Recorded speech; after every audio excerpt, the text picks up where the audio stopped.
we've all had the experience where we call into the airline and we give my record locator number, and then they route me to an automated message, and then I go through the phone tree and I get to the executive platinum desk or whatever it is, and then I got to give them my record locator number again. I was like, guys, these systems should be linked. Like, I know that you have all of my information. You should know this is just unnecessary pain that I'm going through. What if you can eliminate all of that?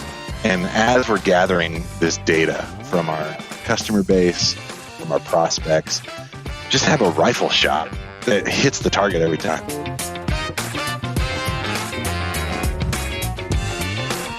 Hi, friends. Welcome to the Sales Enablement Podcast. I'm your host, Andy Paul. That was Nick Runyon. Nick's the Chief Marketing Officer at PFL.com. PFL is the creator and leader in the Tactile Marketing Automation space. Now, in this episode, Nick and I dive into the whole subject of tactile marketing automation, the sending things, physical things to prospects and customers as part of your playbook to move deals along. We talk about how PFL got into the space. I mean, normally, I don't spend a lot of time on founding stories, but this story is one that's really interesting about how PFL evolved from a small local print shop into an organization with global reach. We dig into why tactile marketing automation is a great tool to use to break through the digital clutter that is engulfing your buyers. Nick shares some ideas about how to implement tactile marketing automation as part of your ABM campaigns, and also shares how some of their clients are using it. We'll get into this and much, much more. But before we get to Nick, I want to remind you to subscribe to this podcast wherever you listen to it. And if you subscribe, we'd certainly appreciate it if you could also give us your feedback about how we're doing in the form of a review. So thank you. All right, let's jump into it. Nick, welcome to the show. Thanks, Andy. Happy to be here. Well, great to have you here. So when we were when we were just starting our conversation before we hit the record button, noticed you're back in your office, and that's first person I've spoken to in ages that's back in their office. So tell us about that. Where are you? So I live in Bozeman, Montana. PFL is based in Livingston. We've got offices in Montana, in Bozeman and Livingston, and then also in Salesforce Tower in Indianapolis. Mm-hmm. Our Indy team is still remote. I would say probably half of our Montana team is also remote. But there's a few of us that are coming into the office here locally, appropriately socially distanced, and taking advantage of fast internet, quiet working space, and a large spaced out office. So, meaning there are no kids in the office. Yeah, that's code for all the parents out there. Yeah, that's right.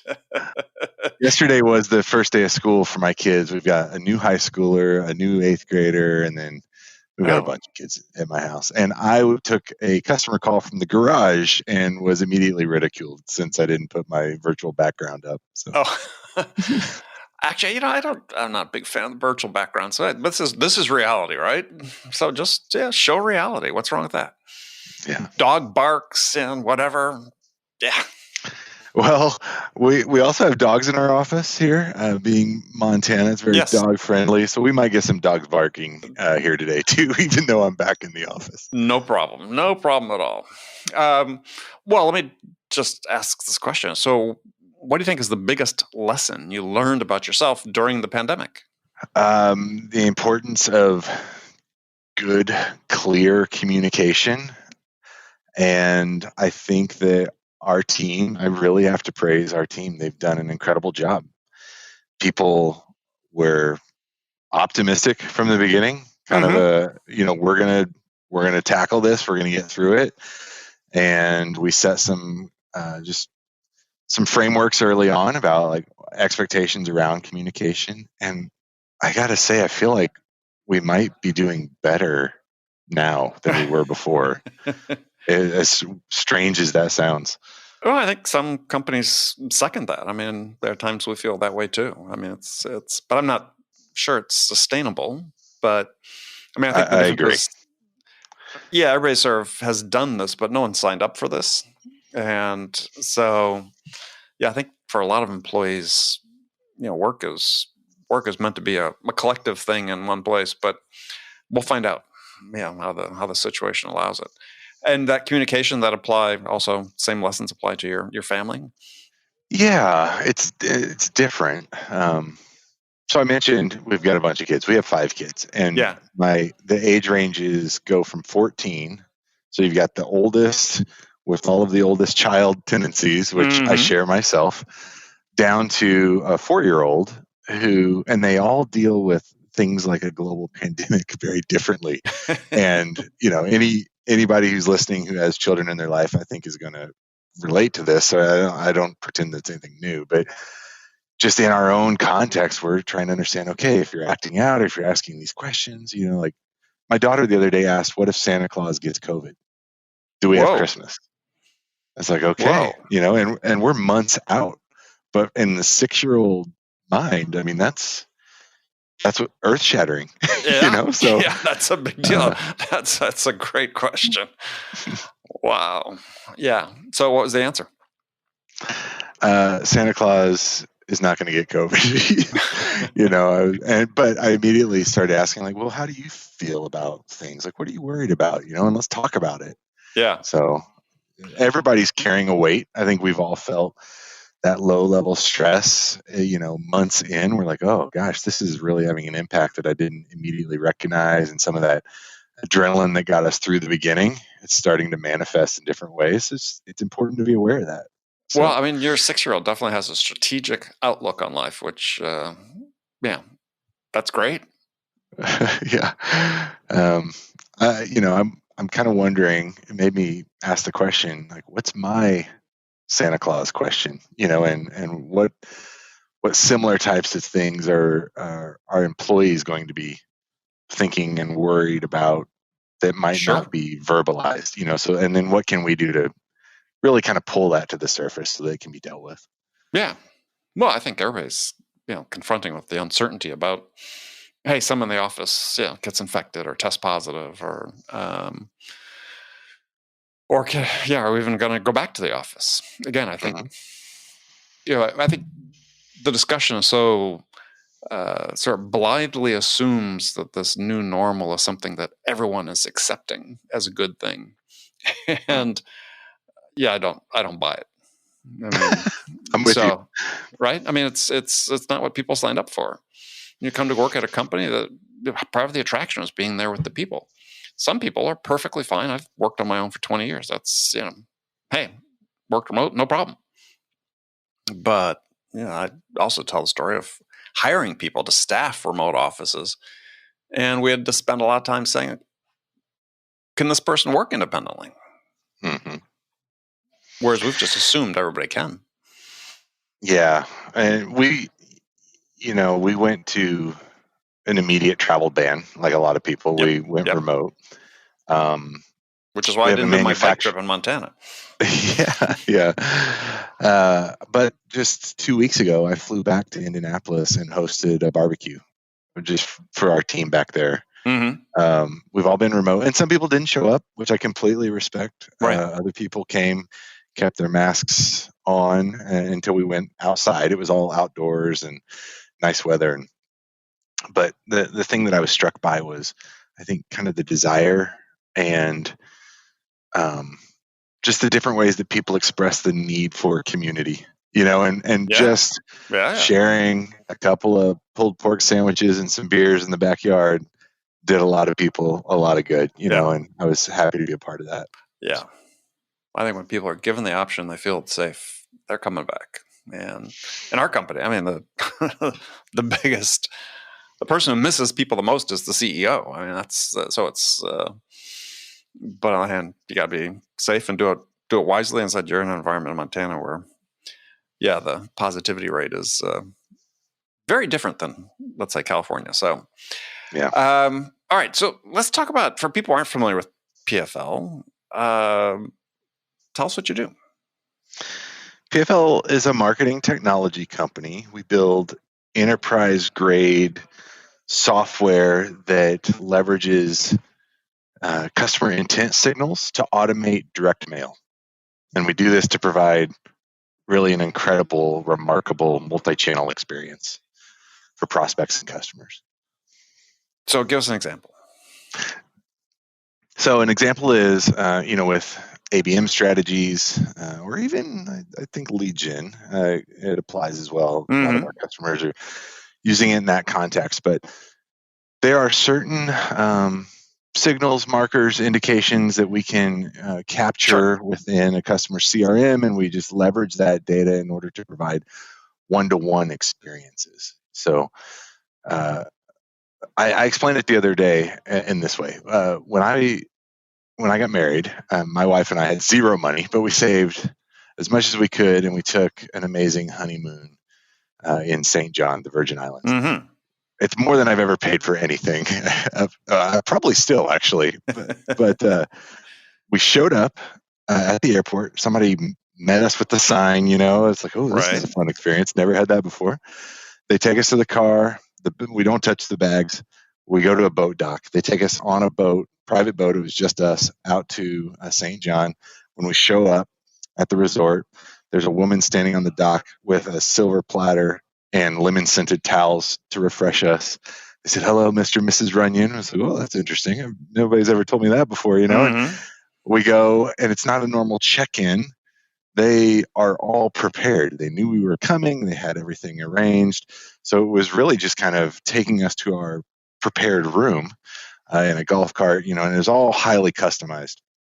I had given them all of our information, our itinerary, our data, and they could create this whole experience for us. Now, that's easy to do when you have 10, actually, it's not easy to do even for a resort, 10, 15 different guests a day. There's a lot of logistics there. But think about scaling that to 10,000, 20,000. Some of these, the biggest brands that are finding the best value from PFL are dealing with tens of thousands of customers a day.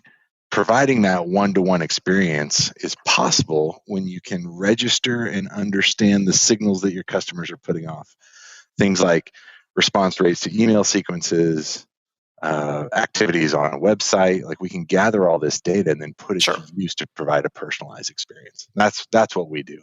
And that personalized experience, you talk about direct mail, but it's not necessarily direct mail in the sense people think about it. I mean, yes, it could be a personalized note that comes in letter form, but often it's, you guys call them assets, but I tend to call them gifts of some sort, but something more tangible than a letter, something that's personalized, as you said, based on your message, the campaign, and the person. That's exactly right. I mean, we've seen all kinds of things, incredible stuff. For a production company, we created around a certain artist that I'm not going to name because I don't know if I can. That's fine. But it was a kit. It was probably 24 by 24 inch box. This thing is heavy, and it's all completely custom branded on the outside. You lift it open, and in the inside of the lid is a video card. And then inside the box is a tray with a backstage pass, a ticket, a personalized note to a concert. And then you lift that layer, and there's a vinyl album with the record sheet and all this stuff inside of it, a set list for the show. It's just this incredible high-dollar experience for VIPs. For VIPs going to a concert, a rock concert or something like that. Right, yeah. So, I mean, and everything in between. You can have personalized handwritten postcards and the whole spectrum. So we call it tactile marketing, that entire space. Yeah, so I was going to ask about that. So how'd you arrive at tactile? I mean, I like it, but it's interesting. Yeah, well, I think it's, there's a touch, there's a feel. I joined PFL as a CMO about a year ago. And one of the things that really captured my imagination was this coordination of the online and the offline, the blending of the digital and the physical. Mm-hmm. I think that direct mail has been around for decades. Yeah. And it's all, when you say direct mail, I think about, nonprofit solicitations with a return gift envelope, postcards, those kinds of things. Delivering a physical experience, I think, goes way beyond that. So that tactile approach and language is what we really latched onto. And we talk about that entire space as tactile marketing automation. It's the development of those pieces in a thoughtful timely, highly engaging way for your customers and your prospects. But you guys started as a direct mail company, right? Printing direct mail. I mean, so what was sort of the spark to say, oh, this is interesting. Let's transition this direction. Yeah, like a lot of things, I think our experience is whenever you see the creation of a new category, sometimes it's just kind of internal brilliance. I think in our case, it was customers saying, "Oh, this is great. It'd be really nice if you could do X, Y, Z." Mm-hmm. And so we were PFL. Yes, did start as a printing company, and actually, I don't know if you Printing know for this. Less, right? That's the name, right?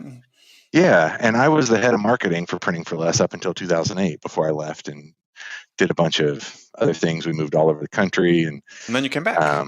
Then I came back, and when I was back in town, I began to rediscover what was happening here.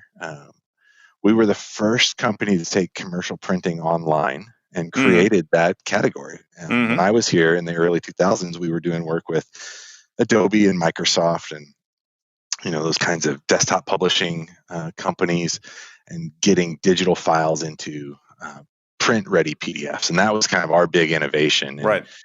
And now that category is very full, Yes.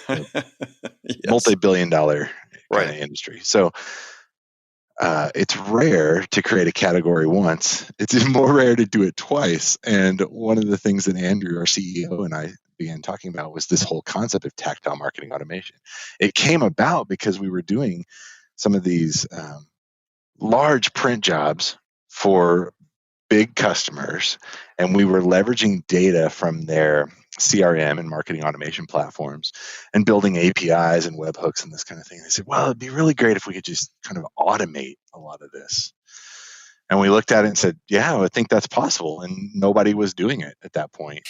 And that's really where we moved quickly from that direct mail concept into, well, what if we build welcome kits for customers? What if Salesforce is a huge customer as people go through their Trailblazer certification program? The completion of that program will trigger the delivery of really, I guess it's best described as a gift. It's a whole kind of welcome kit with Salesforce swag and information about your certification. And then those kits are personalized and differentiated based on the user's profile that Salesforce has gathered over time. So, one person might get a work from home kit, one person might get a wellness themed kind of kit. You can really do anything. And so we looked around and realized, you know what, there's a huge market for this, and I'm happy to be a part of it. Yeah, it's interesting. Just not necessarily name names, but I mean, how one of your bigger competitors started at the completely other end of the spectrum. You guys started arriving somewhat in the same spaces. They were doing gift cards for coffee. But I mean, it sort of speaks to, I think sort of the I don't call it essential nature of this market, but it's this whole idea of how do you, I think you referred to it as well, is how do you break through the digital clutter? And I'm a huge fan of Stu Heineck, and he's been on the show. I'm sure you're familiar with him, and sort of talks about this space on more of a one-on-one basis, as opposed to automating it. But still, it's like, in this world where people have inundated by digital messaging, how do you create that personalized experience in a tangible way that's not just by changing the salutation on email? I think that's a differentiator between direct mail and what we call tactile marketing automation, because people want to be known. We talk about customer relationship management. Yeah, recognized, but I would say known as well. I mean, if we have several vendors where I'm spending, whether it's part of our MarTech stack or an analyst relationship or whatever the PR firm, whatever the case may be, I'm engaged with you to help grow my business. And I need you to know me, and I need you to know my business. I need you to partner with me. I think a client relationship is something that I think about when I think of, engaging a lawyer. So Sure. it's a client relationship. I'll pay you for time, and you get this thing done, and then we're on to the next thing. That's fine and appropriate in that context. But I think whether it's like an SEO firm or any of the number of examples that I just listed, like I need people that are kind of in the trenches with me, really partnering with me to help grow my business. And I think that for them to communicate to me that they know my challenges, they have a solution that they can help me implement to help us win, that's going to give me confidence to continue to buy and to continue to move forward with them. And that's really what we want to help other people deliver as well. So it is, and we've got the ability to do that. I mean, we've all had the experience where we call into the airline and we give my record locator number, and then they route me to an automated message, and then I go through the phone tree and I get to the executive platinum desk or whatever it is, and then I got to give them my record locator number again. I was like, guys, these systems should be linked. Like, I know that you have all of my information. You should know this is just unnecessary pain that I'm going through. What if you can eliminate all of that? And as we're gathering this data from our customer base, from our prospects, just have a rifle shot that hits the target every time, because I know what you need, and I know I can solve your problems. Let me help you deliver that in a way that you don't have to ask questions about how or how much, at least not right at the beginning, because I've engaged you by very quickly demonstrating that I understand your context that you're living in. And it's just, I think, a more intelligent, more appropriate way to engage prospects. It's one that we found success with, and many of our customers are as okay, well. So again, give me a hard example of how you accomplish that with your system. So we can see we have a BDR team here and we've got a named account list. So we have an account-based marketing strategy that we've implemented. Right. And so the small number of accounts that our BDRs are individually prospecting, I think it really begins with research. I mean, and we're gathering some of that data and those learnings in our marketing automation platforms, so that when we begin to engage, we're doing so intelligently and communicating to the customer just an understanding of their context. Sure. I want you to know that I know where you're at. Customers, I think it starts with a realization that our customers and prospects, they don't care about us. They care about their own business, as they should.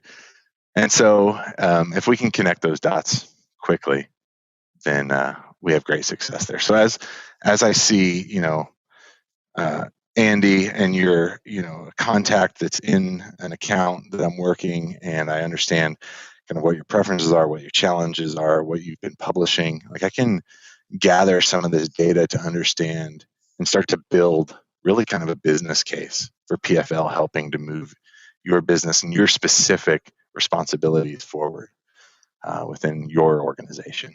And then just developing creative ways to engage people in that conversation. We like to say direct mail, I think, is amazing, because when that box gets delivered, I'm not answering an email.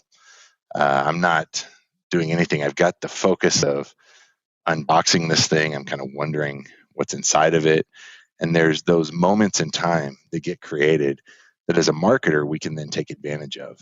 It's 100% open rate, and it's 100% attention right in that moment. Right. I got home the other day, and there was an Amazon package, on the kitchen table, and the kids hadn't opened it. So like, what's inside? And it was just, toothpaste or something that I'd ordered from Amazon. But it was still kind of this moment. And so if you can leverage that moment to communicate to your prospect, I know you, I know your challenges. We've solved these same challenges for a number of people and brands just like yours. Let's have a conversation about how we can help. Right. So what you're saying, though, is your piece in it, though, is this is how I capture your attention to have that conversation. about how well we understand your challenges and your context and so on. Mm-hmm. And so, for the physical manifestation of this, this box or whatever, is so how's that decision get made in terms of now's the time to send something and what do we send? I mean, I know you can put it all in a playbook and automate that, but I suspect that loses a little the buzz if it's done purely that way. I do. I think that automation usually comes at the expense of kind of personalization. Yes.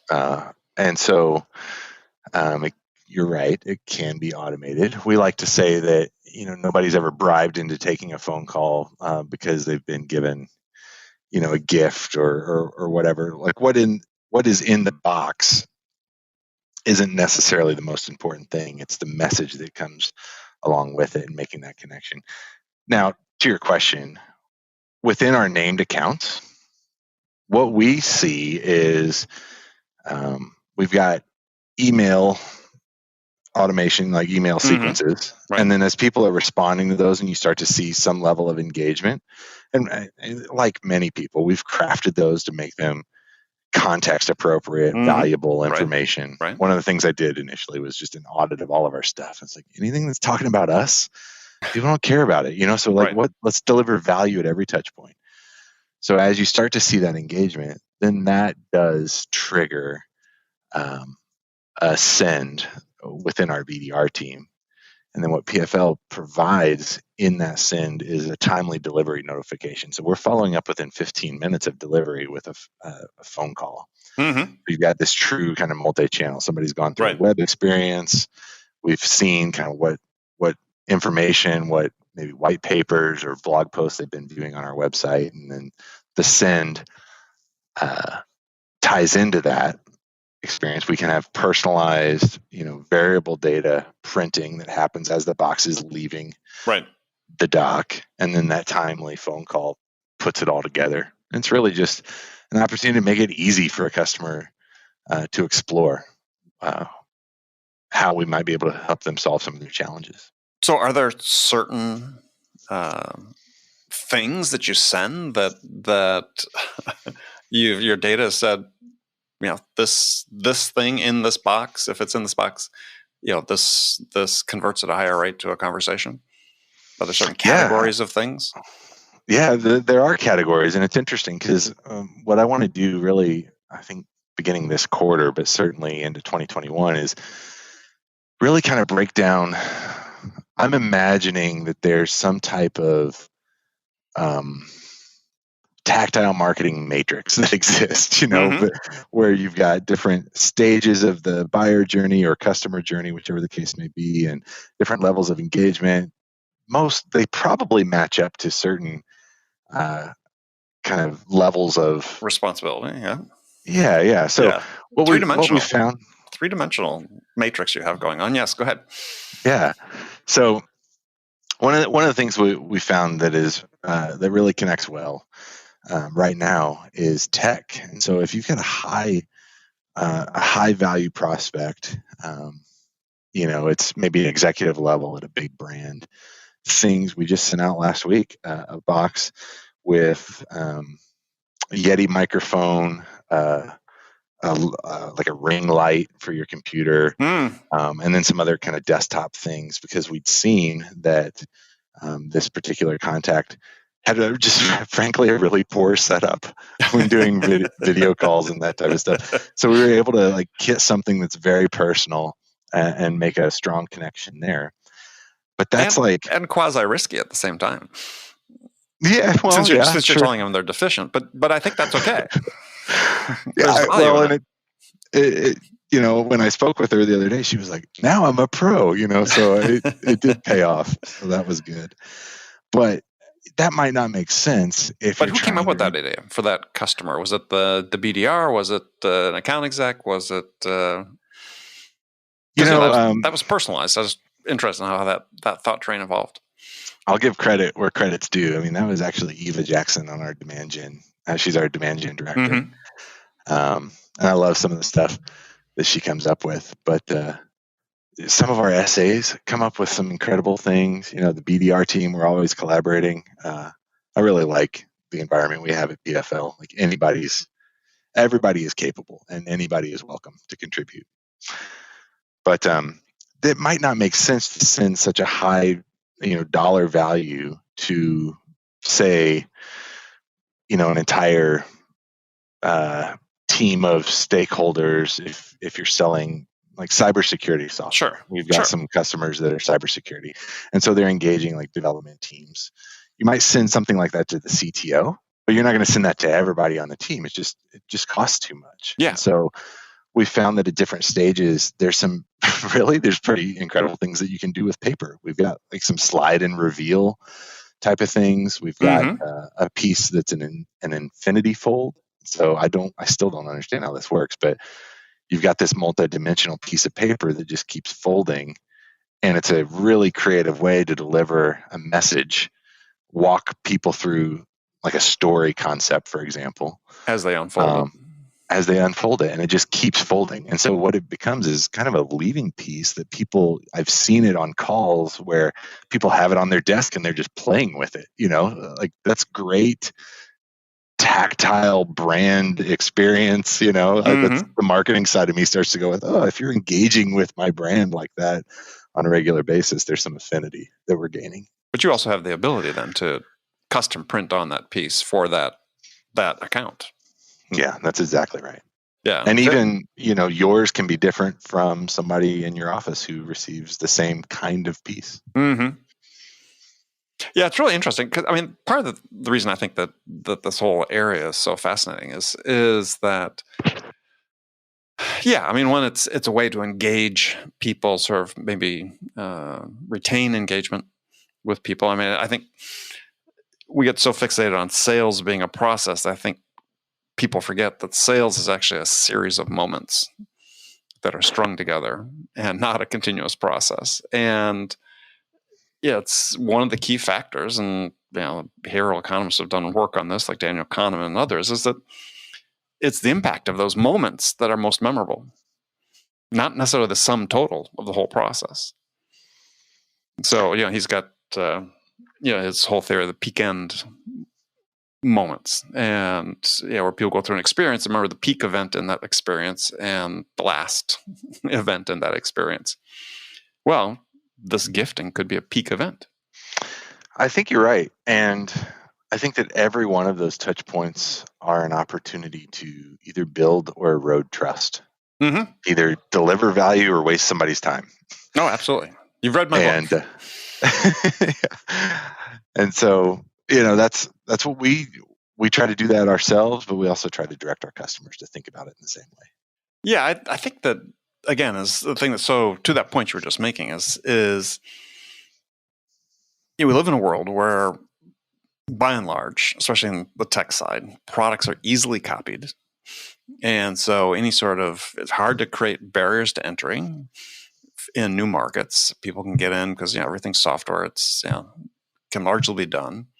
So in the eyes of your customers, increasingly product offerings are seen as commodities and somewhat interchangeable, especially with low switching costs involved with a lot of the SaaS products. So how do you differentiate yourself? And the thing is, it doesn't have to be extreme differentiation. Actually, I ask people all the time, so tell me, what was your margin of victory on your last deal? Were you 1% better, 10% better? You can't quantify it, but it's these small things that make a difference, and the aggregation of the small things can result in a win. You're absolutely right, and that differentiation, I've never heard it phrased as the margin of victory. That's really interesting to me. I mentioned cybersecurity before. Mm-hmm. Cybersecurity companies have a tough space because the measure of success is zero catastrophes, or right. Zero problems. Right. Keep me secure. That's the goal. So how do you differentiate in that market? One of our customers, ArcSen, sent a piece to stakeholders in the buying process, And then to other people, they sent a blacklight pen. And so the piece that was sent had, some marketing messaging on it. Mm-hmm. But then when it was matched with the blacklight pen, and by sending it to two different people, you can get multiple people in an office talking about it. Right. The blacklight pen revealed some printing that we put on the piece that says, you miss 100% of the threats that you can't see. And it was really clever and very engaging. And I'm going to call them back, just make it easy for me to recognize among the possible vendors in the field, who do I need to go with? Like, I don't want to make a mistake. I don't want to make a bad decision. Right. But if you can quickly help me understand like who's the best out there, and something like that experience is going to put them far out in front. And in fact, it did. They had great success with that campaign. Yeah, and it's just a small thing. I mean, because at the end of the day, it's not about the product. it's not even necessarily, as you said, they have sort of a binary outcome they need to achieve. It's either good or bad, and everybody sort of works in that same sphere. But yeah, how do you differentiate yourself on a personal level? And I think if there's really thought given to how you're going to engage with people using tactile marketing, then yeah, you enhance that personal connection. And the thing that's oftentimes increasingly you see is that there's, in sort of the echo chambers of LinkedIn and so on, is admittedly is this idea that relationships with our prospects, you really don't need those. They're really, that's overstated. And I think people sort of misunderstand completely what is meant by the idea of a relationship with a prospect, but nonetheless, it's still, it's humans making the choice whether to employ you or not. So, at the end of the day, is how do you engage with those humans? How do you build this relationship? How do you build this trust? How do you have them give you an extra 15 minutes of time here, or an extra 30 minutes here, or something that enable you to deliver value and move the deal forward? Yeah, I believe that you have to present that opportunity in a way that helps people immediately understand whether or not it's worth their time. And that's just this constant process, because even, you mentioned earlier that technology is easily copied. I think some of these tactics are as well. Sure. And the overall strategy of implementing, a multi-channel experience with direct mail, that's easily replicable as well. And so rather than trying to get into this cycle of like always one-upping the competition, how can we think creatively about how do I deliver value in those moments and just help build trust?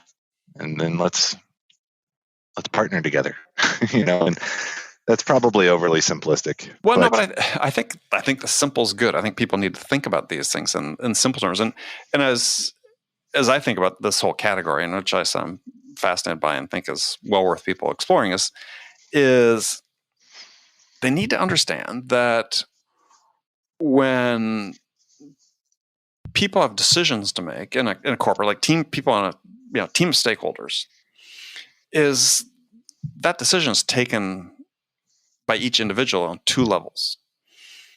They think about what's best for the corporation. They think about what's best for them personally. Mm-hmm. It's just the way people think. I mean, Herbert Simon, philosophy of bounded rationality talks about this, and I think what you're doing definitely appeals to the personal side of things, and that you always want to say people put the company first, but no, it's a balance of what goes into it. And so if you think you got a collection of 10 stakeholders make a decision, there's actually 20 choices being made there, not 10. All right. Because everybody's doing both the personal and the corporate level. Yeah, I think you're right. So, if you have impact with engaging the person through, some clever use of tactile marketing, can spell the difference. People always want to talk about what the box looks like, what goes in the box, what kind of gift are we going to give, and those are not trivial things. They matter, but I don't believe they're most important. What's most important is connecting those dots for people like you're describing. Yeah. And that's where I think PFL excels because we're enabling people to do that at scale through deep integrations with their CRM and not sacrificing personalization in the process, and so that's where it's a fine line between, automating greatness and automating your mistakes, Well, we do a lot of that in sales. That's exactly right. And so, we want to automate the greatness and those one-to-one connections. Great. All right. Well, Nick, unfortunately, I've run out of time, but really appreciate you taking the time to join us. Thank you. It's been a pleasure. It's been fun talking to you. Thank you. And if people want to learn more about PFL or connect with you, how can they do that? PFL.com. And then I'm on all of the things at Nick Runyon. So, all right. Happy to connect with anybody. Perfect. All right. Well, Nick, thank you very much. Thanks, Andy. Okay, friends, that's it for this episode. First of all, I want to thank you for taking the time to listen. I'm so grateful for your support of the show.